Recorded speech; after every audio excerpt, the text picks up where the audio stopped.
Peter, you flew Typhoons during the Second World War, but you also flew some Spitfires, but there were some differences, weren't there? Oh, there are great differences, yes. I flew a Spitfire a couple of times during the war, just half-hour flips, but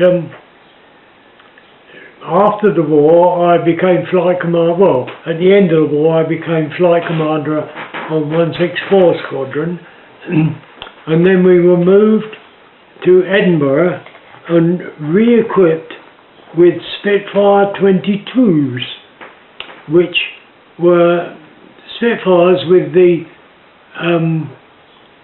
I think it was the Peregrine, the engine that overtook the Merlin. It was slightly bigger than the Merlin, and the Spitfire had two bulges on the top of the fuselage to accommodate the cylinders.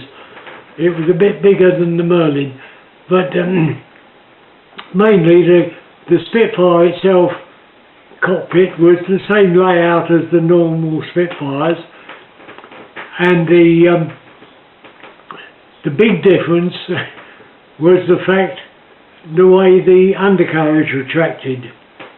On the Typhoon, the undercarriage retracted inwards, so that when you let it out, the undercarriage had a very wide track, and you could go over bumpy airfields with not much sway.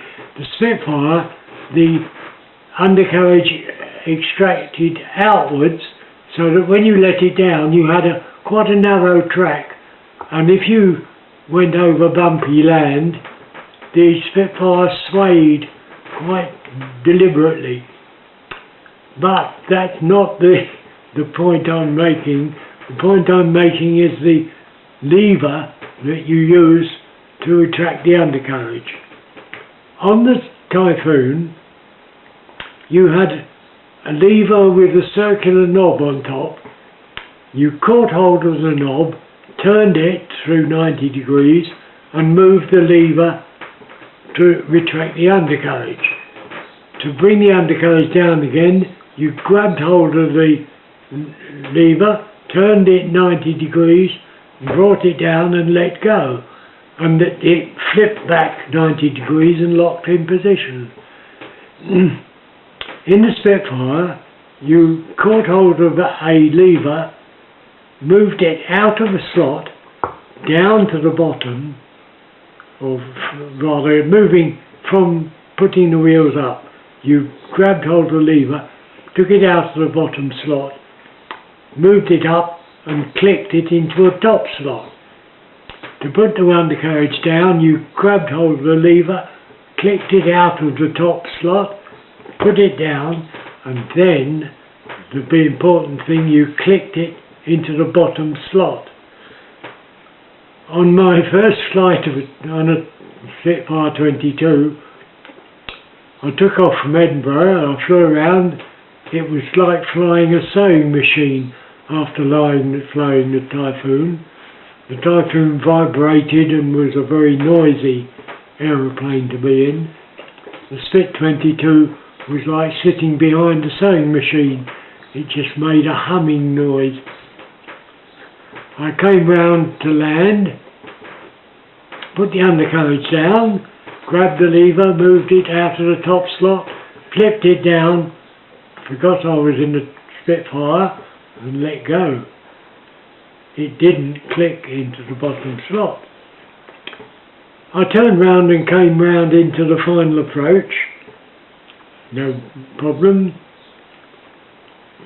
I went past the ACP, the aircraft control pilot, in his caravan at the end of the runway.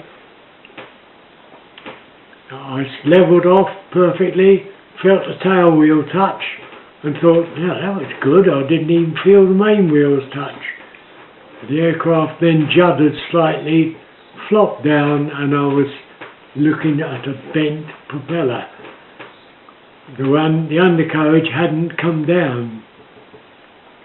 Evidently the ACP was watching the aircraft that had landed in front of me, he turned round, saw that I hadn't got the undercarriage down, realised he hadn't got his pistol with him, grabbed it out of the caravan, leapt out of the caravan door, fired the red light, tripped over the top, and fell out of the door, firing the red light just behind my tail.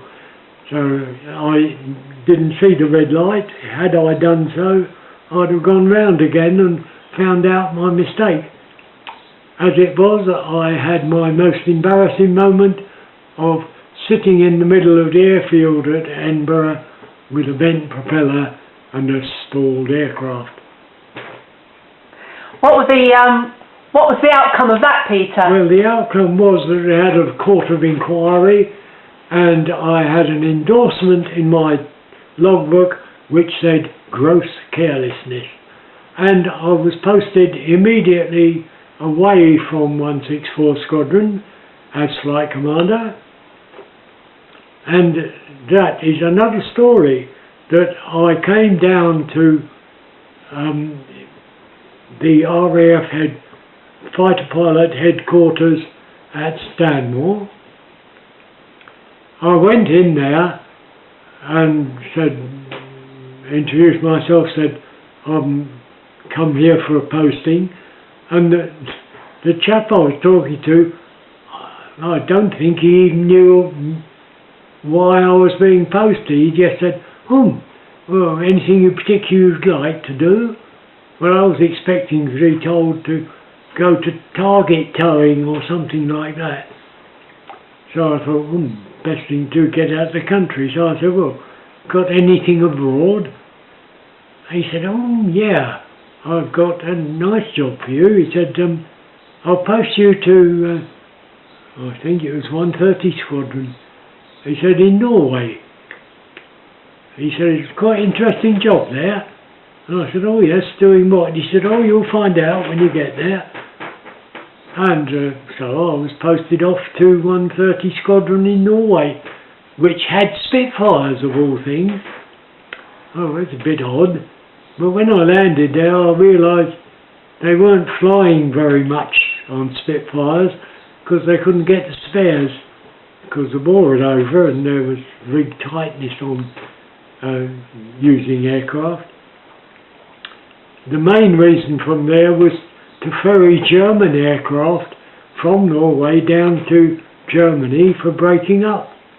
And I managed to get a flight in a 190 and a flight in a 109 and a flight in a Füssler Storch. So I'm one of the few RAF pilots who flew most German aircraft, single-seater aircraft anyway. Thank you for that, Peter.